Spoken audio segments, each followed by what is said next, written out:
नमस्कार साथियों, स्वागत है। और मैं मनु कुशवाहा स्वागत करता हूं आपका आज के वीडियो टॉपिक में। और आज का जो हमारा वीडियो टॉपिक होने वाला है ये मन के पहलू, यानी जो फ्राइड के अनुसार जो गत्यात्मक और आकारात्मक पहलू की जो विवेचना की गई थी, इसी के बारे में आज हम पढ़ने वाले हैं। तो स्वागत करता हूँ आज के क्लास में। और उम्मीद है कि आज जिस तरह से हम पढ़ने वाले हैं और कोशिश हमारी रहेगी कि एक ही वीडियो में हम सारा का सारा जो है इसके जो भी टॉपिक्स हैं या फिर जो भी चीज़ें हैं इससे रिलेटेड, उन सारी चीज़ों को हम एक ही वीडियो में कवर कर लें। तो बने रहिए लास्ट तक और उम्मीद है कि आपको यहाँ से कुछ न कुछ ज़रूर मिलेगा। तो मन के जो संप्रत्यय हैं, यानी जो कंसेप्ट ऑफ माइंड है, ये आकारात्मक और गत्यात्मक जो पक्ष हैं या फिर अवस्थाएं हैं, जो कि महान जो मनोवैज्ञानिक थे, पहले मनोवैज्ञानिक फ्रायड, जिन्होंने मन के पहलू को समझा और आकारात्मक और गत्यात्मक पहलू को के बारे में बताया। तो इसी के बारे में मेनली हमारा आज का जो है टॉपिक ये होने वाला है। तो ये और शुरू करते हैं ताकि आपको बहुत ज़्यादा बोरिंग ना लगे। मन का व्यवहार जो है कई अर्थों में किया जाता है, रियली भी है। यहाँ मन का जो तात्पर्य है ये आत्मा का या फिर व्यक्तित्व से है। प्रारंभ में ऐसा विश्वास किया जाता था कि मन अपरिवर्तनशील है, जन्म से लेकर मृत्यु तक यह स्थिर रहता है। धार्मिक लोगों ने तो यहाँ तक कहा है कि शरीर के नष्ट हो जाने के बाद भी मन उसी रूप में वर्तमान रहता है, परंतु यह धारणा बहुत ज़्यादा दिनों तक मान्यता या फिर मान्य जो है इस धारणा की ये नहीं रह सकी। अरस्तु तथा अफलातून ने मन के विषय में गंभीरता से विचार किया और बतलाया कि मन या व्यक्तित्व के कई पहलू हैं। फिर भी उनका विचार जो था ये वैज्ञानिक नहीं था। आधुनिक मनोवैज्ञानिकों में फ्रायड ने मन का अध्ययन वैज्ञानिक ढंग से किया। इनके अनुसार मन का जो स्वरूप है गत्यात्मक है तथा इसके कई पहलू हैं। इन पहलुओं का ज्ञान विशेष रूप से संघर्ष के हालात में होता है, जब व्यक्ति एक से अधिक समान एवं विरोधी प्रेरकों का शिकार बन जाता है तो मन के विभिन्न पहलुओं का ज्ञान स्पष्ट रूप से होने लगता है। इसके साथ साथ व्यक्ति में परिवर्तन की संभावना बढ़ जाती है। विभिन्न मानसिक विकृतियों वस्तुतः व्यक्ति के परिवर्तित रूप, जिनका मौलिक कारण मानसिक संघर्ष है। और जो मन के हैं, जो ये दो पहलू हैं, पहले ही मैं बता चुका हूँ, गत्यात्मक और आकारात्मक पहलू। तो मन का जो है आकारात्मक पहलू के बारे में हम जानने वाले हैं कि मन का जो आकारात्मक पहलू है ये क्या होता है। जैसा कि फ्रायड ने पहले ही बताया था कि मन के जो आकारात्मक पहलू में ये आते हैं चेतन, अचेतन और अचेतन माइंड, यानी कि कॉन्शियस, सबकॉन्शियस और अनकॉन्शियस माइंड। और इसी के बारे में हम पढ़ने वाले हैं। यूँ तो फ्रायड के पहले भी विद्वानों के मन में चेतना व अवचेतना के पहलुओं की चर्चा हो चुकी है और भारत में खास करके ये बहुत ज़्यादा पहले से हो चुकी है, किंतु उनका विचार वैज्ञानिक नहीं था। सर्वप्रथम फ्रायड ने वैज्ञानिक ढंग से अचेतन मन की व्याख्या तथा इसके महत्व पर प्रकाश डाला था। उनके अनुसार जो है इसीलिए जो है चेतन, अवचेतन और अर्धचेतन मन की जो है हम यहाँ पे व्याख्या कर लेते हैं। चेतन मन, चेतन जो है ये आकारात्मक का पहलू का वह भाग है जिसका संबंध वर्तमान से है। जो भी चीज़ें हम आज कर रहे हैं और पूरे होश और हवास में कर रहे हैं। जैसे कि हम कोर्ट में जाते हैं और वहाँ पे जो है कोई व्यक्ति किसी चीज़ को स्वीकार करता है तो वहाँ पे ये बताता है कि ये जो मैंने घटना किया है ये पूरा अपने होश हवास में किया है और इसकी जिम्मेदारी मैं लेता हूँ। यानी वहाँ पे जो काम करता है ये चेतन मन काम कर रहा होता है, कॉन्शियस माइंड कर रहा होता है। जब ब्राउन के शब्दों में चेतन मन का वह भाग है जिसमें ऐसी इच्छाएं या विचार रहते हैं जिसका तत्कालिक ज्ञान व्यक्ति को होता है। उदाहरण के लिए परीक्षा भवन में परीक्षार्थी जो है जिस प्रकार उत्तर को लिख रहा होता है, या फिर अभी आप जो जिस तरह से वीडियो को देख रहे हैं, इसमें जो मेमोरी हमारा काम क्या कर रहा है, मन का चेतन मन काम कर रहा है। अर्धचेतन मन किसे कहते हैं? अर्धचेतन मन जो है आकारात्मक पहलू का दूसरा भाग होता है। इसमें ऐसी इच्छाएं या विचार रहते हैं जिनका तत्कालिक ज्ञान तो व्यक्ति को नहीं रहता, लेकिन साधारण अंतर्निरीक्षण से द्वारा ज्ञान हो जाता है। जैसे एक प्रश्न का जो है उत्तर लिखते समय कई बार प्रश्न के उत्तर के कुछ भाग याद नहीं आते, लेकिन माइंड पे जोर डालने के बाद वो प्रश्न के उत्तर हमें याद हो जाते हैं, तो ये अर्धचेतन मन के कारण हो जाता है। अतः कहा जा सकता है कि अर्धचेतन मन का वह भाग है जिससे ऐसी इच्छा या विचार विचार जो है इसमें रहते हैं जिनका प्रत्याहार किया जा सकता है। इसके बाद आता है अचेतन मन। अचेतन मन के आकारात्मक पहलू जो है ये सबसे बड़ा भाग होता है ये, और जिस प्रकार बर्फ के टुकड़े का बड़ा भाग पानी में डूबा रहने के कारण नहीं दिख पाता है, उसी तरह मन के इस बड़े भाग का ज्ञान अचेतन मन के कारण हमें नहीं हो पाता है।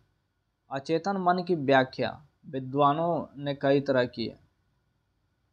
फ्रायड ने के पूर्व में अफलातून और अरस्तु जैसे यूनानी विज्ञानियों ने अचेतन की व्याख्या की है। डेकार्ट और लेबनिज़ आदि दार्शनिकों ने भी इनकी व्याख्या की है, और सबने अलग अलग तरीके से व्याख्या की है फ्रायड से पहले भी, लेकिन वो वैज्ञानिक कारण नहीं दे पाने के चलते उनका जो सिद्धांत था वो कभी भी जो क्या बोलते हैं उसको सापेक्ष नहीं हो पाया, या फिर लोगों के बीच पूरी तरह से प्रचलित नहीं हो सका था।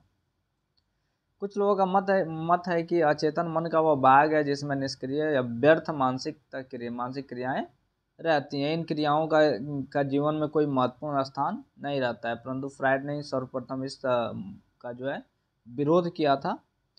और ब्राउन के अनुसार अचेतन मन का वह भाग है जिसमें ऐसे विचार या मानसिक क्रियाएं रहती हैं जिनका प्रत्याहन जो है व्यक्ति स्वेच्छा से नहीं कर पाता है। वे या तो स्वतः प्रकट होती हैं या फिर उन्हें सम्मोहन या अन्य प्रयोगात्मक विधियों से जाना जा सकता है। अचेतन मन की परिभाषा से कुछ बातें जो है वो निचोड़ उसका निकलता है, और ये इसको याद रखिएगा, अक्सर नेट वगैरह में क्वेश्चन पूछ देता है अचेतन मन के बारे में। और अचेतन मन का एक भाग है। दूसरा, इसमें ऐसे विचार या इच्छाएं रहती हैं जो कभी चेतन में थी, अर्थात चेतन मन के घटक के बाद ही किसी कारण से अचेतन मन का घटक हो चुकी है। तीसरा क्वेश्चन है, अचेतन मन के घटकों को अपनी इच्छा अनुसार व्यक्त नहीं किया जा सकता। इसके घटक अपने आप पर जो है प्रकट होते हैं। दैनिक बोले इसका सबसे अच्छा उदाहरण हो सकता है। और पांचवा नंबर है, अचेतन मन के घटक को सम्मोहन या वैज्ञानिक तरीकों से जाना जा सकता है। इसके बाद अचेतन मन के अस्तित्व के जो है प्रमाण के बारे में हम जानेंगे। अचेतन मन के अस्तित्व को सिद्ध करने के लिए फ्रायड ने कई आधारों का उल्लेख किया है, और इसके जो कुछ हैं महत्वपूर्ण उसके बारे में हम जानेंगे। पहला है सम्मोहन। फ्रायड ने सम्मोहन के आधार पर अचेतन के अस्तित्व को सिद्ध किया है। फ्रायड वियना के मशहूर डॉक्टर थे। उन्होंने हिस्टीरिया की बीमारी के सिलसिले में सम्मोहन का उपयोग किया था। उन्होंने देखा सम्मोहित की अवस्था में व्यक्ति ऐसी बातों अथवा कार्यों को करता था। इससे फ्रायड को एक संकेत मिला कि मन का एक ऐसा आवश्यक भाग अवश्य है जिसका संबंध ऐसी बातों से है जिनकी चेतना व्यक्ति को नहीं रहती है। मन के इसी भाग को फ्रायड ने अचेतन कहा था। सम्मोहित अवस्था में व्यक्ति ऐसी बातें क्यों करता है, उन बातों की चेतना के बाद क्यों नहीं रहती, इन प्रश्नों का उत्तर चेतन मन के आधार पर संभव नहीं है। या फिर ऐसे कोई है कि कई बार बेहोशी के हालात में जो है व्यक्ति कई बार कई सारी बातें बोल देता है, वो बातें नॉर्मली उसे याद नहीं रहती। दूसरा है सम्मोहन के बाद की अवस्था। सम्मोहन की अवस्था में सम्मोहनकर्ता के द्वारा जो भी आदेश व्यक्ति को दिया जाता है वो आदेश का पालन सम्मोहित अवस्था के समाप्त हो जाने के बाद भी करता है, लेकिन इसका कारण वह नहीं बतला सकता।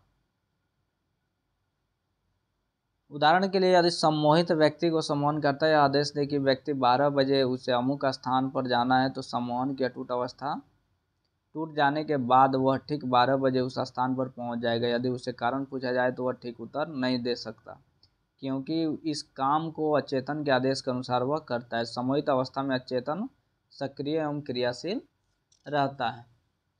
इसके बाद तीसरा है स्वप्न। स्वप्नों के आधार पर भी अचेतन का अस्तित्व जो है प्रमाणित किया जा सकता है।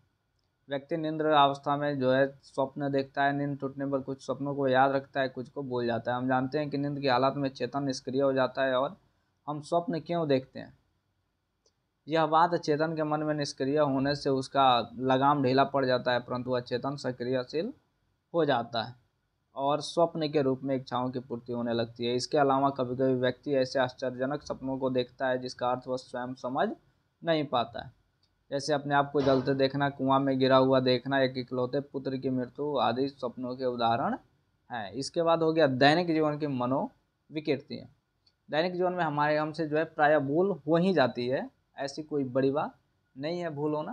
खास करके इन भूलों के पीछे कौन सी मानसिक क्रिया काम करती है, अर्थात इसके कारण क्या है, इसका ज्ञान व्यक्ति को नहीं रहता है। दैनिक जीवन में व्यक्ति बहुत सी क्रियाओं को करता है और जिनको वह निरर्थक समझकर उस पर ध्यान तक नहीं देता है। जैसे चाबी के गुच्छे को हिलाना, पैर हिलाना, दांत से नाखून काटना और तृण चबाना इत्यादि जो है क्रियाएं जो होती हैं ये अचेतन मन में होती है। और ये क्रियाएं जो हैं ये अचेतन मन की उपज है और इनके कारण जो है चेतन मन में रहते हैं और जिनकी जानकारी चेतन मन से संभव नहीं है। इस प्रकार स्पष्ट है कि दैनिक जीवन की भूलों की व्याख्या चेतन मन में से नहीं बल्कि अचेतन मन से संभव है। इससे भी अचेतन मन का जो है अस्तित्व सिद्ध हो जाता है। इसके बाद है जागृत अवस्था यानी अवाकिंग। जब व्यक्ति सो जाता है तो फिर एक निश्चित समय के बाद ही उठता है। प्रायः व्यक्ति रात में 9 से 10 बजे सोता है और 4 से 5 बजे के बीच में वह जग जाता है, और जो व्यक्ति 11-12 बजे सोते हैं वो 6-7 बजे जगते हैं। इस बीच वह जगता नहीं है भैया, बहुत कम जगता है, लेकिन जब किसी दिन उसे 12 बजे रात को किसी काम से उठना होता है तो अचानक उसी समय उसकी नींद टूट जाती है। ऐसा क्यों होता है, कभी सोचा है आपने? इस प्रश्न का उत्तर चेतना के आधार पर संभव नहीं है, क्योंकि नींद की हालत में भी चेतना भी मानो सो जाती है। इसका उत्तर अचेतन मन के आधार पर ही दिया जा सकता है। व्यक्ति की हालत में जब चेतना सक्रिय हो जाती है तो चेतन अचेतन सक्रियशील हो जाता है और वही व्यक्ति उचित समय पर जगा देता है। चूँकि उसके जग जाने के कारण अचेतन मन में रहता है, इसलिए उसकी चेतना व्यक्ति को नहीं रहती है।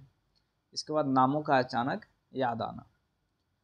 हम सभी जानते हैं कि कभी कभी किसी व्यक्ति, वस्तु या स्थान का नाम लाख कोशिश करने के बाद भी हम भूल जाते हैं, याद नहीं कर पाते हैं। रियलिटी भी है।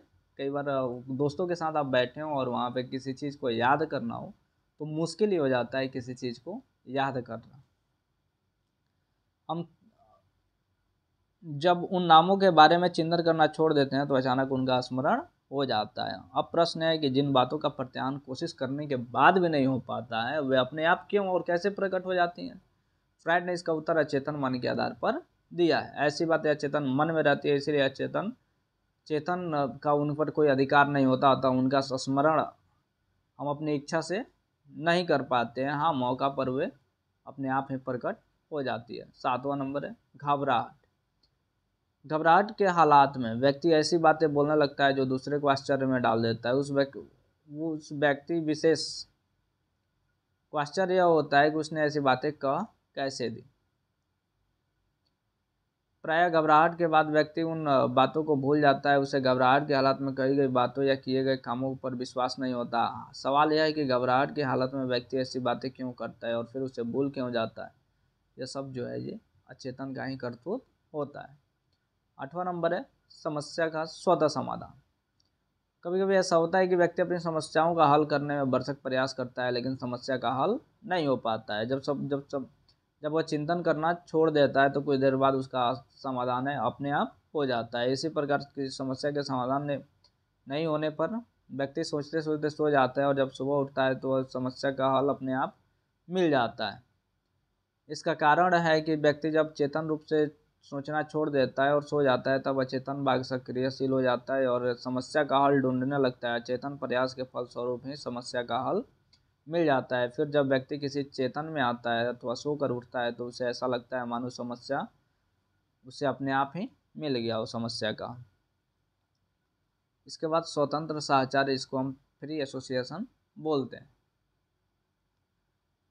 स्वतंत्र साहचर्य के आधार पर फ्रायड ने चेतन के अस्तित्व को प्रमाणित किया और रोगियों की चिकित्सा के समय फ्रायड ने देखा कि स्वतंत्र साहचर्य विधि से जब रोगी कहना शुरू करता है तो ऐसी विस्तृत अनुभूतियों को व्यक्त करने लगता है जिनका संबंध चेतन से नहीं है। वस्तुतः तो ऐसी अनुभूतियाँ अचेतन मन की ही घटक हैं जिनका व्यक्ति स्वतंत्र साहचर्य के समय अचेतन रूप से हो जाती है।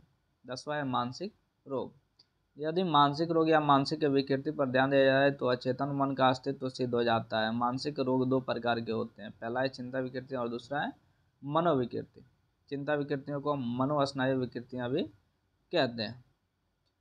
हम पहले देख चुके हैं कि अचेतन की कुछ इच्छाएं इतनी जटिल और प्रबल होती है कि चेतन के प्रतिबंधक को कमजोर बनाकर मानसिक रोग के लक्षणों के रूप में प्रकट होने लगती हैं। मानसिक रोग के लक्षण मानसिक तथा शारीरिक दोनों प्रकार के होते हैं। रोगी का दुखद बात पर हंसना और सुखद बात पर रोना, भय के कारण बाहर नहीं निकलना, अपने बालों को नोचना आदि मानसिक लक्षण हो जाते हैं। और भी कई सारे लक्षण हैं, हाइड्रोफोबिया वगैरह और भी कई सारी चीज़ें हो जाती हैं। 11 नंबर है निंद्रा भ्रम।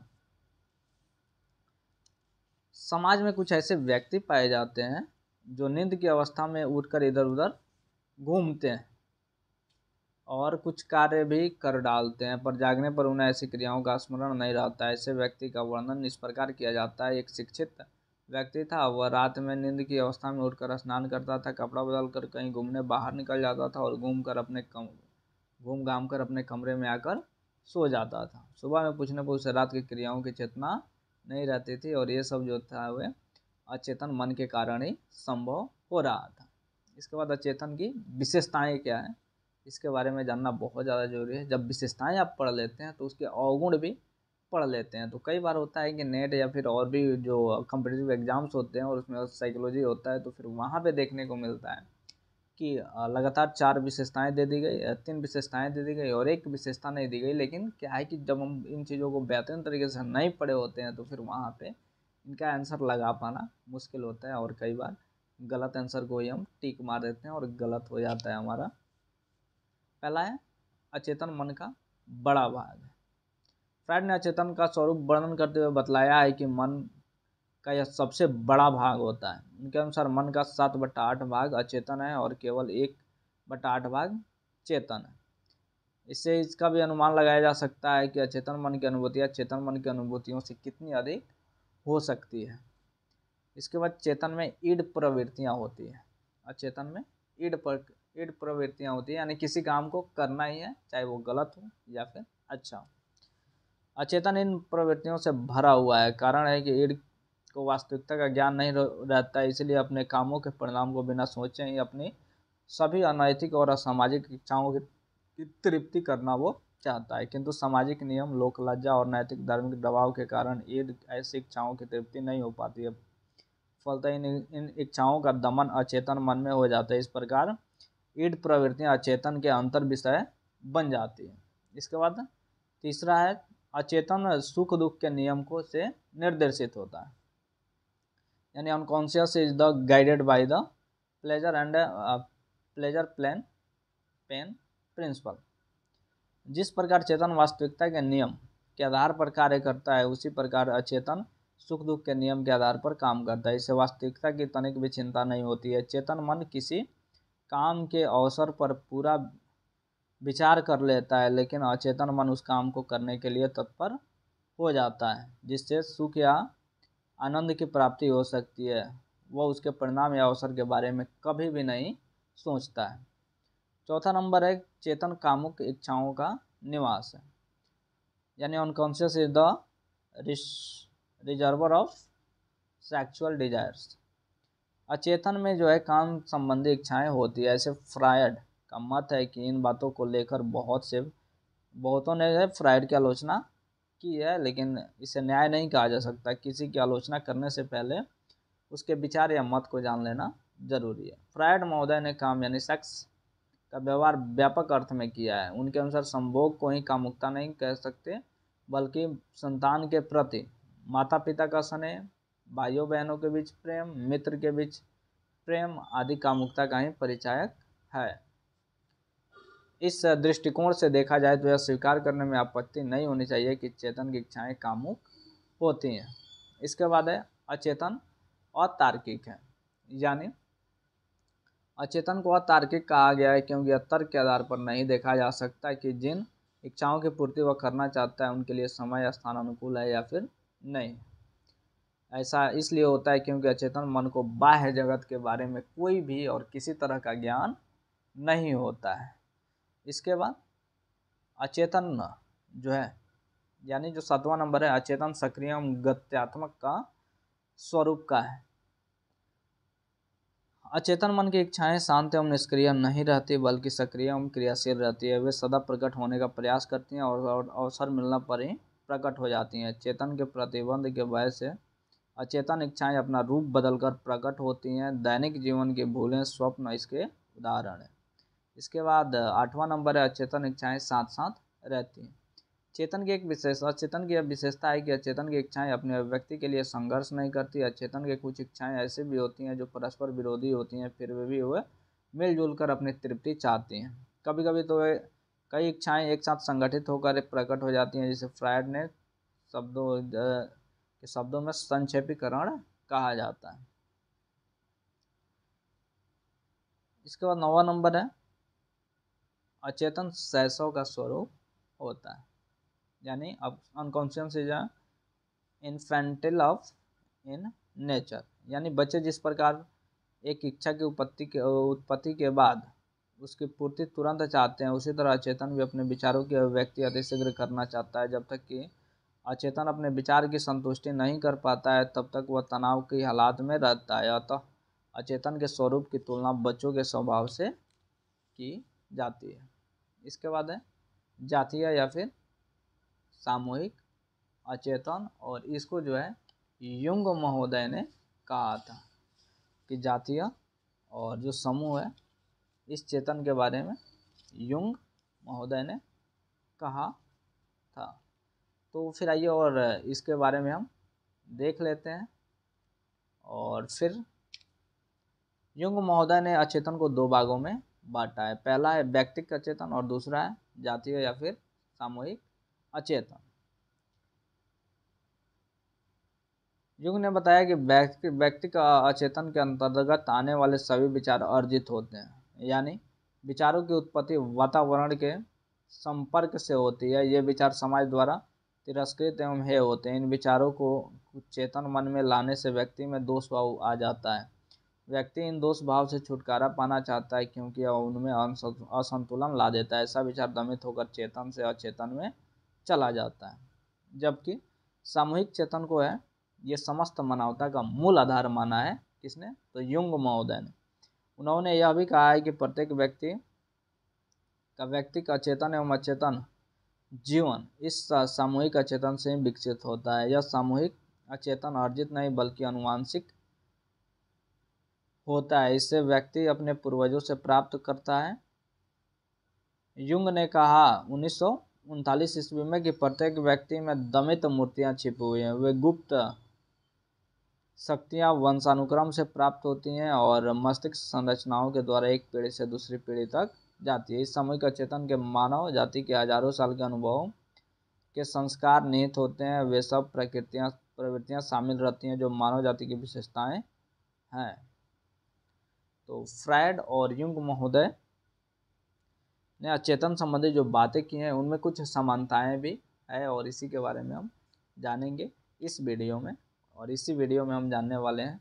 तो आइए और देख लेते हैं। पहला जो है ये फ्रायड तथा युंग दोनों अचेतन के अस्तित्व एवं महत्व को स्वीकार करते हैं। अचेतन का अद्भुत जो है चमत्कार इस सामान्य एवं असामान्य व्यवहार रूप से स्पष्टतः देखे जा सकते हैं। दूसरा है फ्रायड तथा युंग दोनों ही दमन के महत्व को स्वीकार करते हैं। व्यक्ति की जिन इच्छाओं की पूर्ति किसी कारण से दैनिक जीवन में नहीं हो पाती हैं वे दमित होकर व्यक्तिगत अचेतन में घटक बन जाती हैं, जैसा कि स्थल विशेष पर इसका वर्णन किया जा चुका है, यानी पहले हमने वर्णन कर चुके हैं। तीसरा है फ्रायड तथा युंग दोनों इस बात से सहमत हैं कि अचेतन के घटक विरोधी होते हुए भी इसकी संतुष्टि के लिए आपस में संघर्ष नहीं करते हैं। अचेतन के कुछ घटक वस्तुतः विरोधी स्वरूप के हैं और सभी अपनी संतुष्टि के लिए निरंतर प्रयत्नशील होते हैं। चौथा है फ्रायड तथा युंग दोनों इस बात से सहमत है कि अचेतन न तो नैतिक है न ही अनैतिक। इसे नैतिकता तथा अनैतिकता का ज्ञान नहीं रहता है। 5वां नंबर है फ्रायड तथा युंग के अनुसार दोनों इच्छाएं सक्रिय होती हैं तथा उनकी संतुष्टि छद्म रूप से दैनिक जीवन के बोलो स्वप्नों, कल्पना, उड़ान, दिवा स्वप्न तथा मानसिक विकृतियों के रूप में होती रहती है। इसके बाद उन दोनों के बीच जो उन्होंने अचेतन के बारे में कहा है वो उसकी कुछ विषमताएं भी हैं, उसके बारे में हम भिन्नताओं के बारे में देख लेते हैं। उसके बाद और भी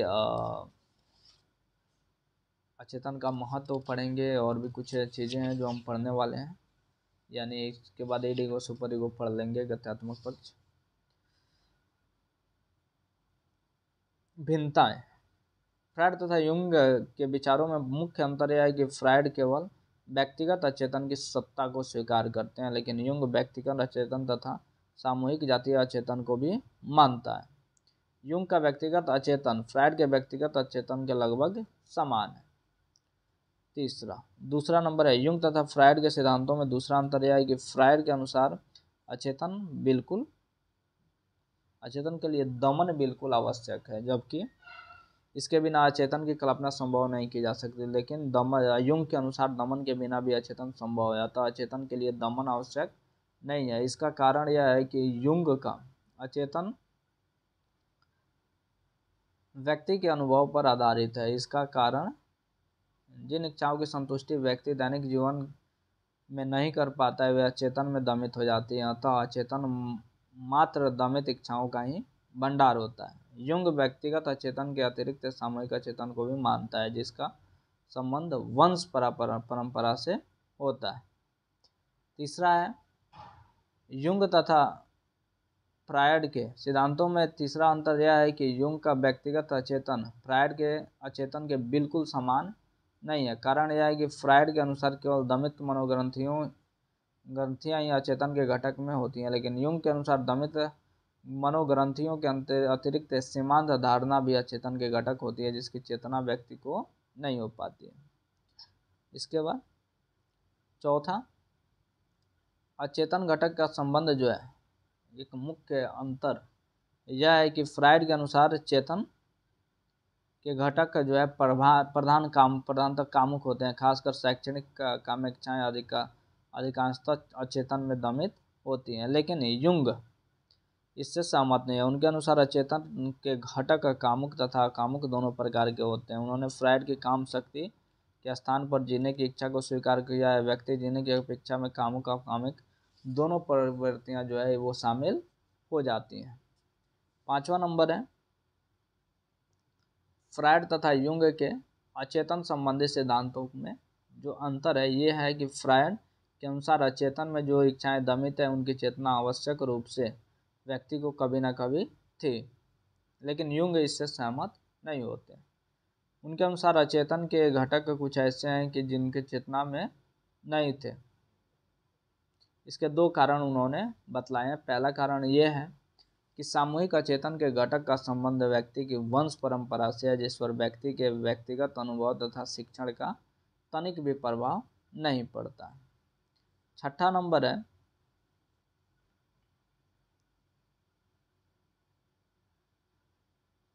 और इसका जो दूसरा कारण है ये भी जान लेते हैं कि दूसरा कारण यह है कि व्यक्तिगत अचेतन में कुछ सीमांत धारणाएं भी रहती है, जो व्यक्ति की चेतना में आए बिना ही अचेतन स्तर पर पहुंच जाती है। 6ठा है, फ्रायड के अनुसार अचेतन घटक का संबंध मात्र भूतकाल से होता है।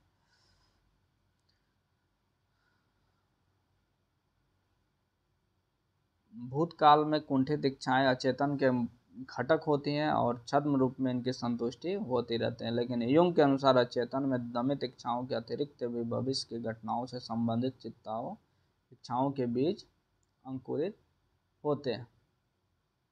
7वां है, फ्रायड तथा युंग के अचेतन संबंधी सिद्धांतों की समीक्षा से यही ज्ञात होता है कि फ्रायड का अचेतन जो है अनैतिक है, और अनैतिक इस अर्थ में है कि फ्रायड के अनुसार प्रधानतः वे इच्छाएं दमित होती हैं जो अनैतिक एवं असामाजिक होती हैं, किंतु युंग का अचेतन सामाजिक, नैतिक एवं रचनात्मक भी है। इसका कारण यह है कि युंग के अनुसार व्यक्ति की सामाजिक तथा नैतिक इच्छाएं विकुंठित होकर अचेतन में दमित हो जाती हैं। इसके बाद अचेतन का महत्व है, इसको हम पढ़ेंगे। असामान्य मनोविज्ञान में अचेतन का महत्वपूर्ण स्थान होता है। सच्ची बात यह है कि अचेतन के बल पर इस सामान्य मनोविज्ञान विकसित हो सकता है। जब तक अचेतन की खोज नहीं की गई थी, तब इसके व्यक्तिगत महत्व को स्वीकार नहीं किया गया था। तब तक मानसिक रोगी की व्याख्या एक समस्या थी। मनोवैज्ञानिकों का हर एक प्रयास असफल रहा और उनकी असफलता असामान्य मनोविज्ञान की उन्नति में एक बहुत बड़ी रुकावट या बाधक का काम करती रही। जहाँ तक कि मनोचिकित्सा का संबंध है, अचेतन उसका मूल आधार होता है। आज की मनोचिकित्सा वास्तव में अचेतन की ही देन है। शुरू में मानसिक रोगों जैसे उन्माद, चिंता उन्माद, स्थिर व्यामोह आदि का इलाज झाड़ फूक मारपीट के द्वारा किया जाता था, लेकिन उससे कोई भी लाभ नहीं होता था। फिर इन रोगों की चिकित्सा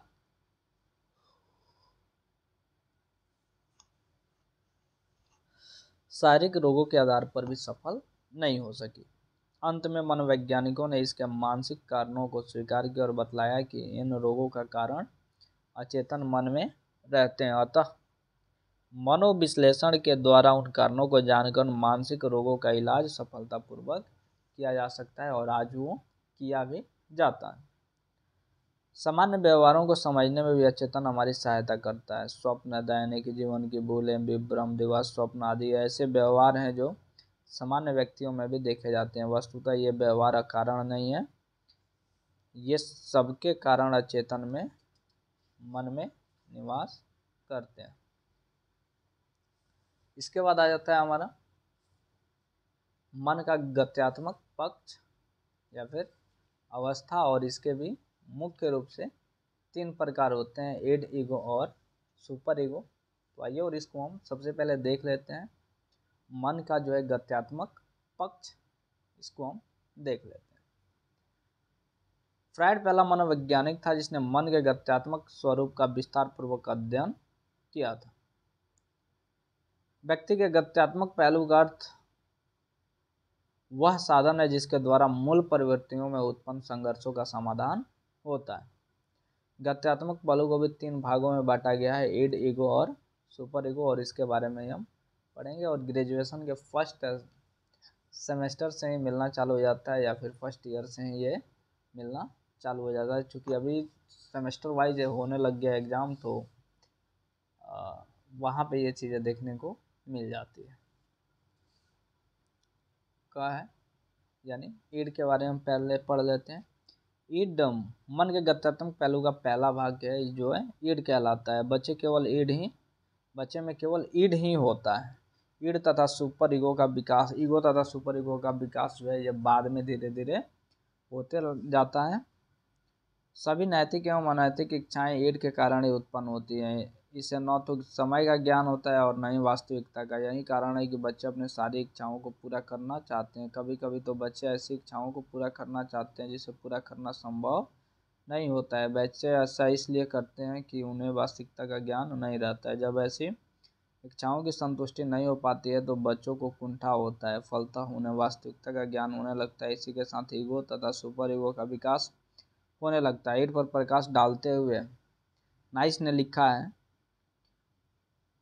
ईड मन का वह अदृश्य आदिम भाग है जिसमें जन्मजात प्रेरणाएं, मूल प्रवृत्तियां, इच्छाएं एवं अभिलाषाएं होती हैं जो उचित मांगों और नियंत्रणों से मुक्त रहती हैं। सरल भागों में कहा जा सकता है कि ईड हम लोगों के अंदर पशुवत और बंधन मुक्त प्रेरणाएं। फ्रायड के अनुसार ईड की जो है कुछ विशेषताएं हैं और उसके बारे में हम जान लेना उचित समझते हैं। तो ये और उसको हम जान लेते हैं। पहला है, ईड जो है जीवन मृत्यु की प्रवृत्तियों का भंडार है। दूसरा है, ईड को समय एवं वास्तविकता का ज्ञान नहीं होता। तीसरा है, ईड में तार्किक दोष होता है, यानी अपनी जो है इच्छा के तृप्ति में ईड तर्क को कोई स्थान नहीं देता है। वह इस बात की ओर भी ध्यान नहीं देता कि अमुक क्रिया को करने का सुअवसर है भी या फिर नहीं है। ईड जो है पूर्णतः अचेतन है। और 5वां नंबर है, ईड जो है सुख के नियम के द्वारा निर्देशित होता है। उसको दुख से कोई मतलब नहीं होता है। और जन्म के समय बच्चा पूर्ण रूप से ईड से ही प्रभावित होता है। इसके बाद आ गया ईगो। ईगो मन के गत्यात्मक पहलू का दूसरा भाग है। जैसा कि पहले ही कहा जा चुका है कि निराशा के कारण ही ईगो विकसित होता है। यह व्यक्तित्व का वह भाग है जिसका संबंध वास्तविक जगत से रहता है। फ्रायड ने स्वचेतन बुद्धि इसको कहा है क्योंकि यह कार्य को सोच समझकर करता है। क्योंकि ईगो को वास्तविकता का पूर्ण ज्ञान रहता है, इसलिए वह ईड एवं सुपर ईगो के बीच संतुलन स्थापित करता है, यानी अपनी क्रिया द्वारा एक ही साथ ईगो तथा सुपर ईगो दोनों को संतुष्ट करता है। इसलिए यह भी कहा जाता है कि ईगो दो स्वामियों का दास है जिन्हें एक साथ खुश करता है, यद्यपि दोनों की इच्छाएं विपरीत रहती हैं। इसे एक उदाहरण के द्वारा और भी स्पष्ट किया जा सकता है। मान लें ईड कहता है अमुक लड़की बहुत सुंदर है, उसके ओठ को चूम लो। ऐसा करने से आनंद की तो प्राप्ति होगी ही होगी। ठीक इसके विपरीत तभी सुपर ईगो कहता है ये बहुत गलत है और रास्ते में किसी लड़की को नहीं चूम सकते, बहुत पिटाई होगी। तो इन दोनों के बीच में सामंजस्य बनाता है वो एक और पहलू होता है, वो कहता है ठीक है अच्छी बात है, परंतु ये चीज़ें होंगी वैसा अवसर और वैसे जगह को देखकर। वो होता है हमारा पहलू ईगो।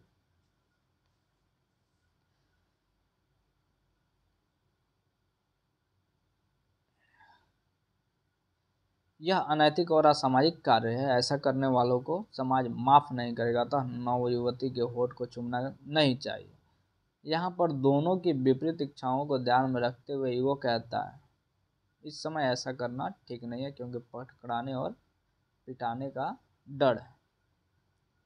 तो ईगो की जो है ना कुछ विशेषताएं भी हैं।